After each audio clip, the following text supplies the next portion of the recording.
Now, an important set of results. Bank of Maharashtra has come out with its Q1 numbers, and the PAT figures are the profit after tax is 266 crore rupees versus 140 crore rupees. It's up 89.5% on a YOY basis. The net interest income is at 908 crore rupees, which is also a jump up of 39.5%. But the real numbers to look out for in any of the banking space right now is the net NPAs, or the non-performing assets. They are at 0.8% versus 0.52% on a YOY basis. So there is an uptick when it comes to the non-performing assets.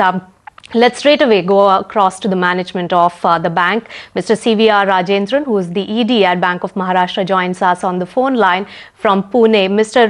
Rajendran, thank you so much for joining us, and take us through the contours or the real factors which drove Q1 for the bank. Our total deposits have grown by around 32%. Our gross advances have grown by around 43.60%. Total business has grown by around 36.88%. And as you rightly put it, operating profit has grown by 58.77%, and net profit has grown almost 90%. And gross NPA is 1.80 and net NPA is 0.80. Of course, 0.52 was the NPA in the March quarter, not the comparable quarter in the previous year. On a sequential quarter, yes, from 0.52 we have moved to 0.80.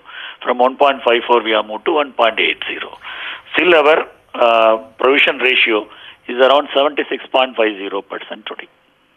So I think it is a decent set of numbers, right? Right. Mr. Rajendran, I would like to delve more in the non-performing assets and the overall scenario in that. There is a bump up in that. This is on account of what? And is this trend going to continue going forward also? Why I'm asking you this is because this has been the overhang for the sector in particular.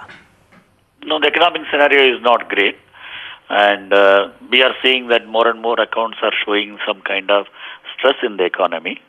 We do have some accounts which are in the pipeline for further CDR and which may require additional provisioning for the net present value going forward. So there are about 2,000 crores of accounts we have identified which may get into CDR in the coming days.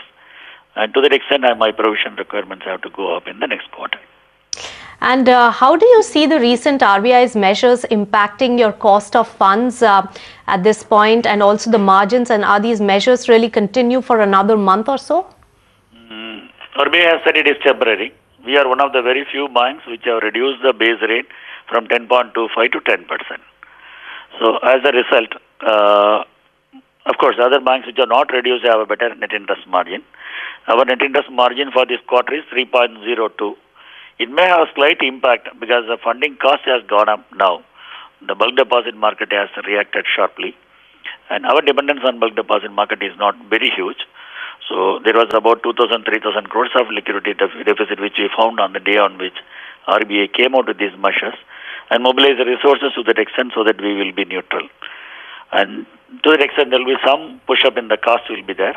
That is not being passed on to the customers immediately by way of increasing the base rate again, because it was brought down only very recently. Right. So we may hold on to these rates for some more time. If RBI is not able to reverse the measures in the near future, we may think of revising our rates. All right, Mr. Rajendran, thanks so much for joining us with all the details on your numbers. With that, we wrap it here on this edition of Business Day, but stay tuned to ET Now.